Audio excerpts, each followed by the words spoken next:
Thought I'd take a minute and describe our lighting setup. We do very little lighting changes throughout the service, and so we used basically the most cost-effective solution I could come up with, and that's an American DJ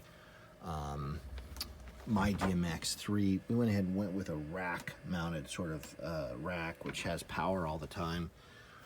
The other one got its power from USB, and this one has a power. It allows us to basically go into a live mode.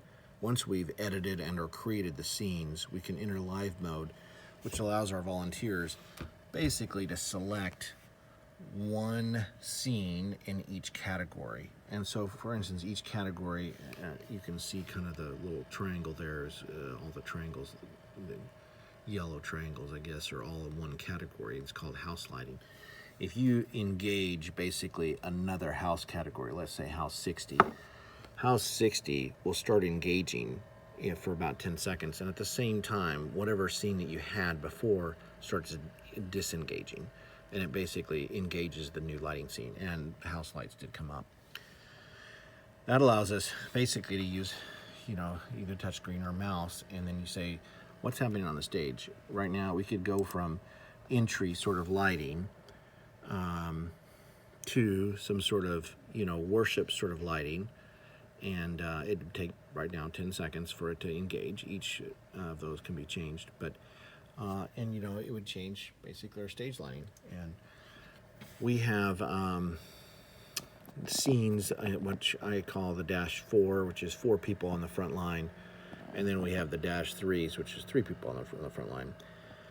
The lights we have are LED, but they are powerful enough that we really only ask them to generate 40%. I'm not sure what that turns out to be in lumens, but we went up to 40% and said that's bright enough.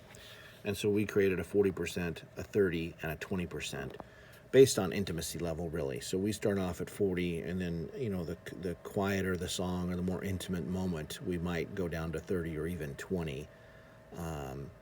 And it's not linear, really. 20 is not half as many lumens, I know, as 40, but that is what we're asking the light to do. And then it's basically the same thing for whether there's 3 people on the stage. For the MC stage, which goes on and off the most, basically, there's a little stage that's actually in front of our main worship stage. I guess it's about 14 feet by 4 feet wide. It allows, has stairs and whatever, and then the MC can step up there, and that's actually where we do our teaching from. And, if anybody's welcoming group, it's basically Master of Ceremonies. And they would come on, and we could basically turn on MC 50. Those lights would turn on independent of all the other lights. And so my back wall colors stay the same, my stage lights stay the same, my house lights. What we do when we turn on the MC lights, in order to get more depth from the cameras, is I go ahead and I turn off basically the worship lights. So whenever I turn on an MC light, I then go to an entry sort of stage lighting. And once the MC is done, then you say, okay, I'm going to disengage MC, and then the worship maybe starts back up, and I turn back on the worship lighting. That basically draws attention from the MC stage back to the worship stage, even though they're 4 or 5 feet different. The lights are positioned, specifically for that.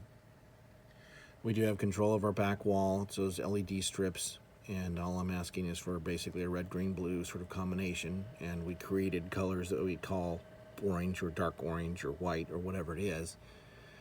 It is interesting that the LED strips themselves are 2 different brands. And so in order for me to ask for white, these are actually RGB strips. They don't actually have white on them. So when I'm asking for white on one of them, I pull up olive red, olive green, olive blue. And if you do the same with the other brand, it doesn't look the same. And so it is interesting that when I'm asking for things, based on the 2 different brands, I have to ask for 72% on one or 80% on the other in order to make it match. So that's kind of a hassle. Someday we'll replace all of those with the same brand. That way we can match the colors a little bit easier from my odd rows versus my even rows, for instance.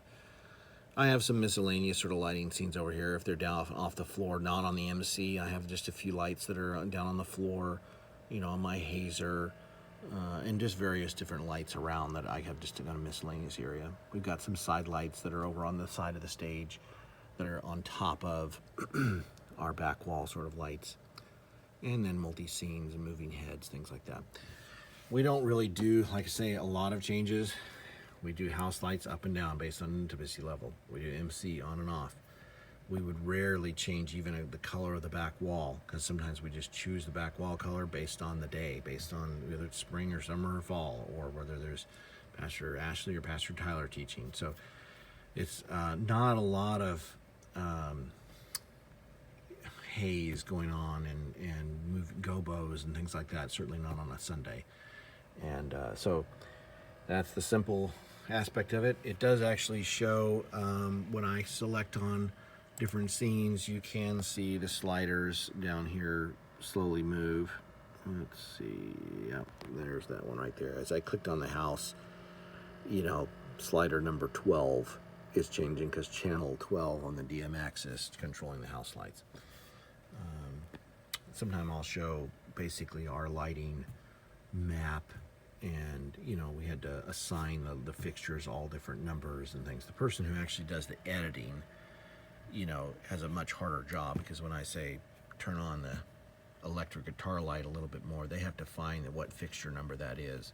It has 6 channels per fixture. It gets a little bit complicated because then they program these scenes. But like I say, once the scenes are programmed, it makes it really easy for our volunteers.